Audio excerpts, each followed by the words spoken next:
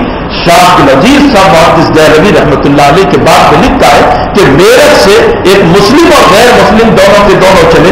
مسلم دوست تھے دونوں، تو غیر مسلم کو دعوت دی کہ بھائی ایمان لے آؤ، ایمان لے آؤ، ایمان. تو غیر مسلم نے کہا کہ اچھا میں ایمان کو لاؤں اس اللہ پر، لیکن پہلے یہ تو بتاؤ کہ وہ اللہ بھی مسلمان ہے یا نہیں. تو مجھے بلا رہا ہے تو اللہ مسلمان ہے کہ نہیں؟ تو مسلمان نے کہا بالکل میرا اللہ مسلمان ہے. تو کہا دلیل کیا ہے اللہ کے مسلمان ہونے کی؟ تو ماتا اتنا بڑا تو میں عالم نہیں کہ دلیل ہو. اچھا ہم دہلی جاتے، وہاں مولوی عبدالعزیز بہت مشہور عالم ہے، بڑے عالم، ہم ان سے یہ پوچھیں گے.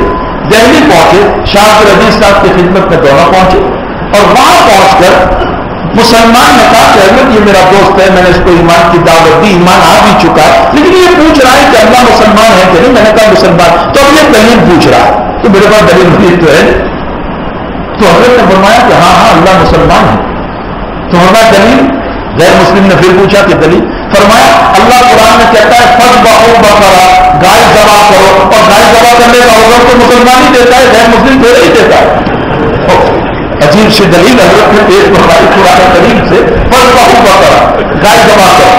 تو یہ تو مسلمان ہی حکم دیتا ہے، غیر مسلم تھوڑے ہی حکم دیتا ہے. معلوم ہوتا ہے اللہ مسلمان ہے.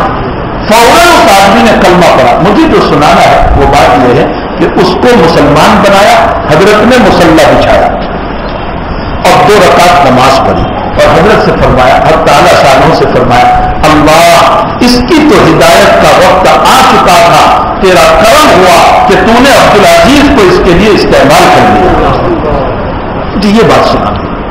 تو میرے بھائیوں کسی کی ہدایت میں ہم استعمال ہو جائیں احسان مانیں. شراب کا نشہ اتر جاتا ہے، پیسوں کا نشہ اتر جاتا ہے، عبادتوں کا نشہ جلدی نہیں اترتا. یہ بڑا خطرناک نشہ ہے.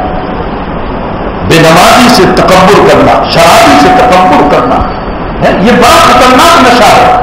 یہ نشے نہ اپناؤ. اللہ نے ہمیں توفیق دی ہے، احسان مانو صلی اللہ کہ اس نے ہمیں اپنے کام کے لیے استعمال کیا. اور دعا کرو کہ اللہ اس بے نمازی کو بھی نمازی بنا، اس شرابی کو بھی شراب چھڑا دے، اس جوان کی زندگی بنا دے، اس جگاری کے جگار کو چھڑا دے. اس کے لیے دعاؤں کا اہتمام کرو، اس کو حقیر نہ سمجھو، اس کو تانے نہ دو، اس کو توڑو مت، اس کے دل کو نہ توڑو، اس کو ٹھیس نہ پہنچاؤ. کیا معلوم کہ وہ توبہ کر کے اللہ کا مقرر کرے اور میں تکبر کر کے اللہ سے دور ہو جاؤں. یہ بڑا خطرناک نشہ ہے. اللہ جل شانہ ہم تمام کو دعوت کا مزاج خوب نصیب فرمائے اور عبادت کا مزاج بھی خوب نصیب فرمائے. تو بھائی یہی تو کام ہمیں اصل کرنے، اپنی زندگی بھی بنے اور امت کی زندگی بھی بنے. اور اس کے لیے ہمارے پاس وقت کا تقاضا کیا جاتا ہے کہ تھوڑا سا وقت یاد رکھو.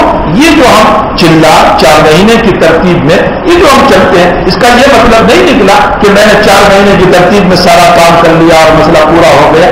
یہ مطلب نہیں ہے. مطلب یہ ہے کہ ہم اس ترتیب میں جڑیں گے تو اس ترتیب کے ذریعے سے ہمارا کام والا مزاج بنے گا، دعوت والا مزاج بنے گا. امت کی بے دینی کو دیکھ کر ہمارا دعوت کا مزاج بنے گا اور دلوں میں رونا آئے گا، دلوں پر غم ہوگا، امت کی فکریں ہوگی. اور اس کے لیے ہمارے پاس ایک ترتیب رکھی گئی. 3 دن کی ترتیب ہے، 10 دن کی ترتیب ہے، چلے کی ترتیب ہے، 4 مہینے کی ترتیب ہے. میں ابھی کل ہی ملاوی سے آ رہا ہوں. اس وقت ملاوی کے اندر 12 جماعتیں کام کر رہی ہیں، فورن جماعتیں. ہمارے ہندوستان کی بھی